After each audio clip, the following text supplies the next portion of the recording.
Thailand, Thailand, Thailand, Thailand, Thailand. I'll pay my bill. I don't have a problem paying my bill. No, you get this Thailand international gangster away from me. This is the Fox News effect in public. You get this Thailand international gangster so you don't away have, from me. here, you don't have I to deal will with pay him my anymore. bill. You can pay your Then bill you through get me, this. okay? Yes. Okay. Then you get him to Okay, let go so of pay me. your bill through me. Thailand international, Egyptologist, gangsta. You get him to let go of me. Hey, can you say one thing that ain't racist? Get him to let go of me. Can you say one thing that isn't Get him to let racist? go of me. Of course she can't. It's how she's groomed, let's say. Egyptologist, gangsta. Hey. Let go of me. I will pay my bill. Don't waste your time. I'm sorry. Get lower. Get let go. You know you Let sound go. like a piece of. I know I do. So why are you being? Why don't you go inside, pay your bill, then you can I leave. don't have a problem paying my bill. So walk inside, pay your I have a bill. problem with international terrorism. I have a problem with international terrorism. Oh boy. Let's revisit this part momentarily. Yeah, excuse me, do you know what you're talking about? Yeah, more than you do. Oh yeah, you think so, sweetheart. By the way, the reason she is staying put is because she clearly, as you heard many times, has refused to pay her tab. This point, however, about intentional T-word, in a write-up Vox's Jennifer Williams wrote in late 2017. In the 8 months since Trump took office, more Americans have been killed in attacks by white American men with no connection to Islam than by Muslim T-words or foreigners.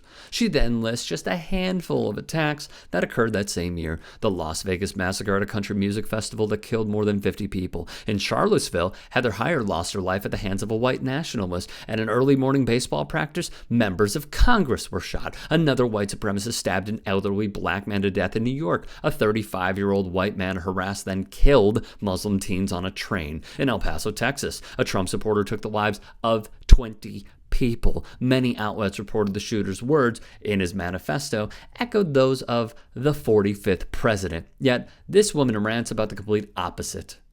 We continue. In May of 2020, ABC News found, reviewing police reports and court records, the outlet found that in at least 12 cases, perpetrators hailed Trump in the midst or immediate aftermath of physically assaulting innocent victims. In another 18 cases, perpetrators cheered or defended Trump while taunting or threatening others.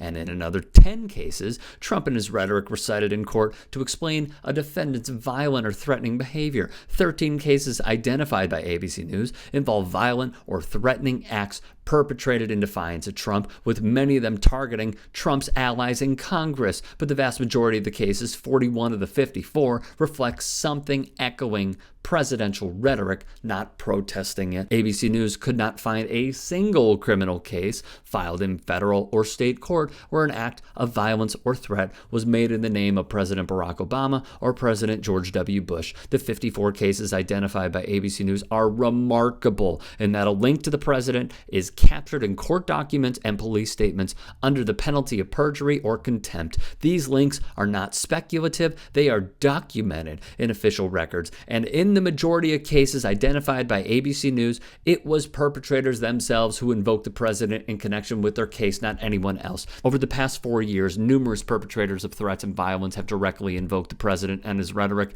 and recent gatherings by far-right groups in support of Trump's efforts to reverse his election defeat have led to beatings, stabbings, and a shooting. Trump is using a tactic known as stochastic T-word, says Juliette Kayyem, a national security expert and former assistant secretary at the Department of Homeland Security.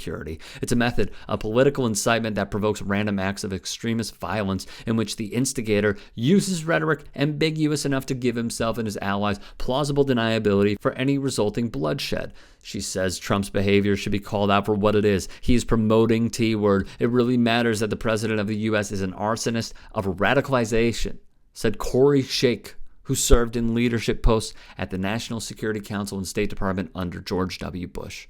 It will really help when that's no longer the case. Currently, The Guardian, by the way, real quick, that article was put out before January 6th.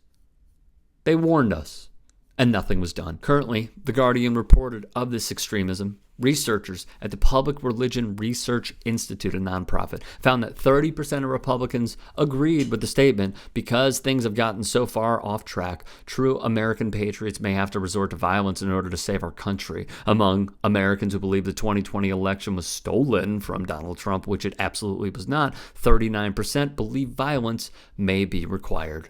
That's Trumpism.